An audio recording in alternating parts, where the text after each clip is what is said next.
You're embarrassing me, Trevor. Just sign the damn papers and leave us alone. Rick is a real father. You're just a paycheck that's barely enough. That was the last thing my son, Mike, said to me before I picked up the pen. He was 14 years old, standing in the doorway of my cramped apartment, wearing a pair of sneakers that cost more than my car insurance.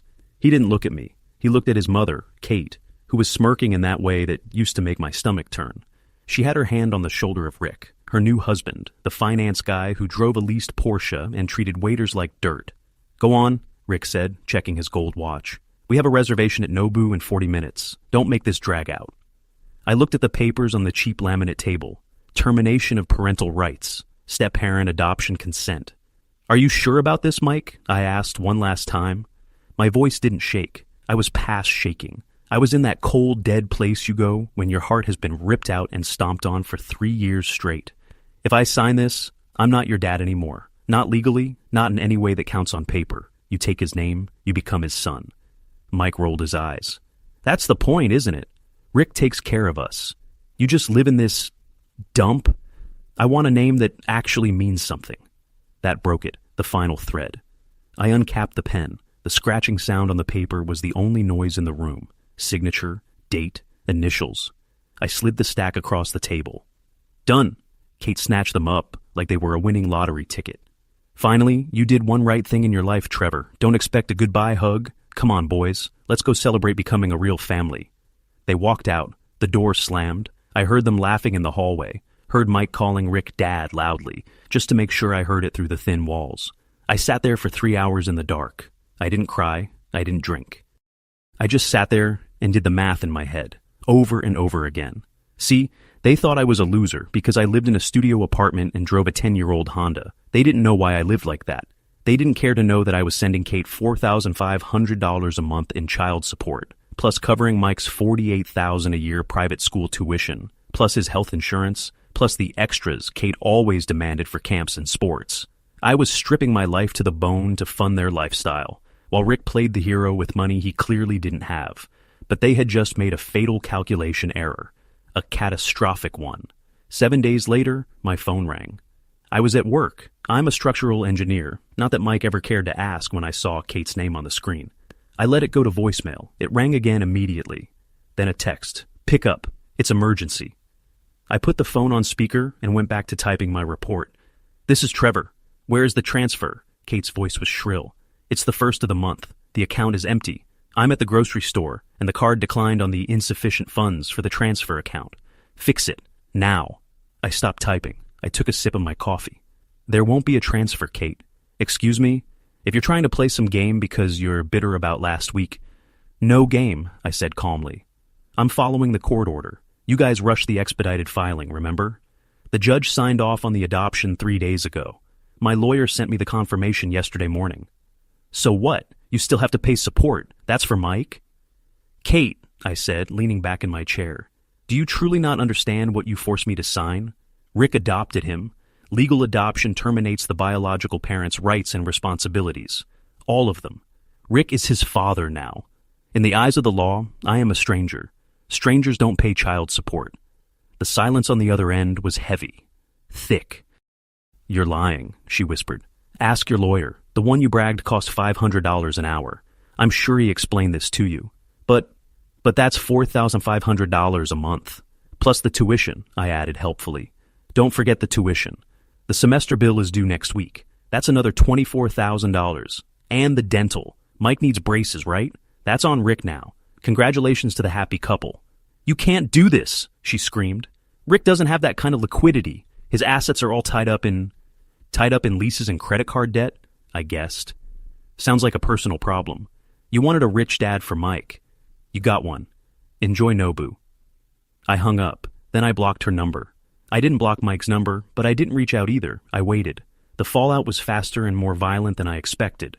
2 days later, I got an email from the private school. It was a generic automated notice that the tuition payment had failed. I forwarded it to Rick's work email with a single subject line. "FYI, your son's bill." That evening, Rick called me. He didn't sound like the big shot at Nobu anymore. He sounded like a man who was watching a tsunami hit his house. "Trevor, look, we need to talk man to man," he started. "I'm listening." You know how the economy is right now. My liquidity is a bit tight. We assumed, and I think it's a fair assumption, that you would want to keep contributing to Mike's well-being. We can work out a private arrangement. You pay the school directly, and maybe half the support you used to pay? I almost laughed. Rick, you told my son I was a loser. You told him I wasn't a real man because I couldn't buy him the latest iPhone the day it came out. You encouraged him to erase my name. You bought the jersey with your last name on it. That was just heat of the moment stuff. You know how it is. I don't. But here's the reality. You wanted to be the dad. You bought the title. Now you have to pay the subscription fee. It's roughly $100,000 a year, post-tax. Hope that Porsche is comfortable. I can't pay that, Trevor. I'll go under. Then maybe you shouldn't have adopted a kid you can't afford. Click. I wish I could say I felt guilty. I didn't. I felt light. For the first time in 3 years, I walked to the grocery store and bought a steak, a thick ribeye. I bought a bottle of good bourbon. I went back to my quiet, clean apartment, cooked dinner, and slept for 8 hours. The next morning, I called a real estate agent. With $4,500 freed up every month, plus the tuition savings, my buying power had just tripled. I put a down payment on a house 3 days later. A real house. 4 bedrooms, big yard, quiet neighborhood. The kind of house Mike used to beg for. The kind Kate said I would never be able to give them. 2 weeks passed. I was moving boxes into the new place when a car pulled up. It wasn't the Porsche. It was Kate's older SUV, and it looked dirty. Mike got out. He was wearing the same expensive sneakers, but they looked scuffed. He didn't have that arrogant tilt to his chin anymore. He looked like a scared 14-year-old kid. Kate stayed in the car. She wouldn't look at me. Mike walked up the driveway, kicking at a loose stone. "Nice house," he said. "Thanks. Just closed on it." "It's huge. Bigger than Rick's." "Rick's house is a rental, Mike. We both know that now." He flinched. "Yeah, we had to move out. The landlord gave us notice. We're in a condo complex now. 2 bedrooms. I have to share a wall with the neighbors who scream all night." "That's unfortunate." I kept moving a box. I didn't invite him in. "Rick made me drop out of St. Jude's," Mike said, his voice cracking. "I have to go to public school starting Monday. All my friends are at St. Jude's, the lacrosse team, everything." "Public school isn't bad, Mike. I went to public school. But you paid for St. Jude's. You could still pay for it." He looked at me then, and I saw the anger mixed with desperation. "Mom says you're doing this to punish me. She says you're sitting on a pile of money and laughing at us." I put the box down and leaned against the truck. "Mike, look at me." He met my eyes. "I'm not punishing you. I'm respecting your decision. You stood in my face and told me you didn't want my money, my name, or my time. You said Rick was the provider. You said he was the real man. When you sign a contract, you live with the terms. That's what being a man is. I didn't mean it like that. I was mad you wouldn't buy me the dirt bike. Rick said he would get me the bike if I changed my name. So you sold your father for a dirt bike," I said flatly. "And did you get the bike?" Mike looked down at his shoes. "No, Rick says we can't afford it. There's your lesson. It's a hard one, but it's valuable. Cheap people try to buy affection with promises they can't keep.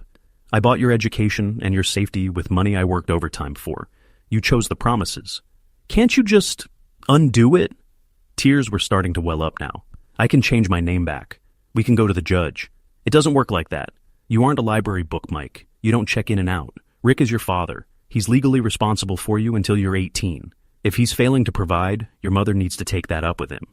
"He hates me now," Mike exploded. "He yells at me every day. He says I'm a burden, that I ruined his finances. He fights with Mom all night about money. He told me yesterday he wishes he never signed those papers." "I'm sure he does," I said, because he thought he was signing a trophy, not a bill. "Dad, please." The word hung in the air. Dad. It hurt. It hurt more than the insults. "I can't fix this for you, Mike," I said, my voice softer but firm. "I really can't. The law is absolute on this. If I started paying for things now, I'd just be enabling Rick to be irresponsible again. I'd be paying for another man's child." "I'm not another man's child. I'm yours." "Not anymore. You made sure of that." He stared at me, his face crumbling, waiting for me to cave. Waiting for the old Trevor, the doormat Trevor, to hug him and say, "It's okay, I'll fix it, I'll pay, just love me." But that Trevor died in a studio apartment the night he signed the papers. "I have to get these boxes inside," I said. "Tell your mother she shouldn't park in front of the hydrant. They tow aggressively in this neighborhood." I turned my back. It was the hardest thing I've ever done. I heard him crying as he walked back to the car. 3 months later, I got a summons. They were suing me. Of course they were. Rick and Kate had hired a new lawyer, a strip mall guy, not the high-priced firm they used before. They were petitioning the court to annul the adoption on the grounds of fraud and non-disclosure of financial burden. They claimed I had tricked them into adopting Mike to escape my support obligations. The audacity was breathtaking. I walked into the courtroom, wearing a suit that fit me perfectly, looking 5 years younger than I had the last time I was there. Rick looked like a ghost. He had gained weight, his face was gray, and his suit looked rumpled. Kate looked tired, her roots showing, her designer bag replaced by a canvas tote. The judge was an older man who looked like he had seen everything and was impressed by nothing. "Let me understand this," the judge said, peering over his glasses at Rick's lawyer. "Your clients, Mr. and Mrs. Baxter, initiated the adoption. They pushed for an expedited hearing. They had competent counsel at the time. The biological father, Mr. Trevor, consented. And now, 4 months later, you want to return the child because he's too expensive?" "Not return, Your Honor," the lawyer stammered. But my clients were under the impression that Mr. Trevor would continue to honor his moral obligations. Moral obligations don't pay bills, counselor. Legal ones do. And the legal obligation was transferred in full to Mr. Baxter upon his signature. The judge turned to me. "Mr. Trevor, did you threaten or coerce them to sign?" "No, Your Honor," I said. "In fact, I asked my son 3 times if he was sure. My ex-wife told me to stop being dramatic and sign. I have the text messages from that day where she called me a deadbeat and said they didn't need my pennies." I handed the printouts to the bailiff. The judge read them, his eyebrows rising. "Mr. Baxter," the judge said, looking directly at Rick, "you seem to be under the impression that a child is a pet. You can return to the shelter when it chews up the sofa. You stood before this court and swore you wanted to be a father. You are the father. The financial burden is yours. The educational burden is yours. If you cannot provide, the court can garnish your wages for the child's support, but you cannot shift that burden back to a man you legally excised from the family." "But I'm broke, Your Honor," Rick blurted out. "She lied to me. Kate said he would keep paying under the table. I can't afford the kid," Kate gasped. "I never said that. You said you were rich. You said the support was chump change." They started screaming at each other right there in the courtroom. The judge banged his gavel so hard I thought the handle would snap. "Enough. Case dismissed with prejudice. The adoption stands. And Mr. Baxter, I'm ordering a review of your financial assets to ensure the child is being adequately provided for. If I find you are neglecting his needs, I will hold you in contempt." We walked out. Rick was shaking. Kate was sobbing. I walked to the elevator. Mike was sitting on a bench in the hallway. He hadn't been allowed inside. He looked up when he saw me. He looked thin. "Did we win?" he asked. "I won," I corrected. "They lost." "So, you're still not my dad." "I'm Trevor," I said. "I'm the guy who used to be your dad until you fired him." He stood up. "Rick is going to divorce Mom. I know it. He screams at her every night. He says once I'm 18, he's kicking me out." "Then you better study hard and get a scholarship," I said, "because you won't have a trust fund. Can I come over to the new house just to hang out? Mom says you have a pool." I looked at him. I saw the manipulation trying to creep back in, the way he had learned from his mother that people were resources to be mined. But I also saw a kid who was drowning. "No pool," I said. "That was a rumor, but I have a grill. If you want to come over on Sunday and mow the lawn, I'll cook you a burger. You can earn $10. "Mow the lawn?" He looked offended. "I don't do yard work." "Rick's son doesn't do yard work," I agreed. "But if you want to hang out with Trevor, you work. Those are the rules. Take it or leave it."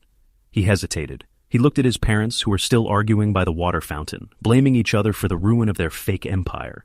He looked back at me, standing calm, debt-free, and self-respecting. "What time on Sunday?" he asked. 10 a.m. Don't be late. I charge a late fee." I walked away. I didn't look back. It's been a year now. Rick did divorce Kate. He declared bankruptcy and moved back in with his parents. Kate is working 2 jobs, waitressing and retail. Mike comes over every Sunday. He mows the lawn. He cleans the gutters. He washes my truck. He's learned the value of $1. He's learned that names have weight. Last week he asked me if I would ever adopt him back. I looked him in the eye and said, "No. You made a choice.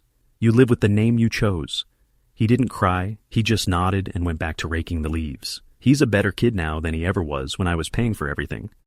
It cost me a son to save a man, but in the end, I think we both grew up. And the silence in my house? It doesn't feel empty anymore. It feels like peace.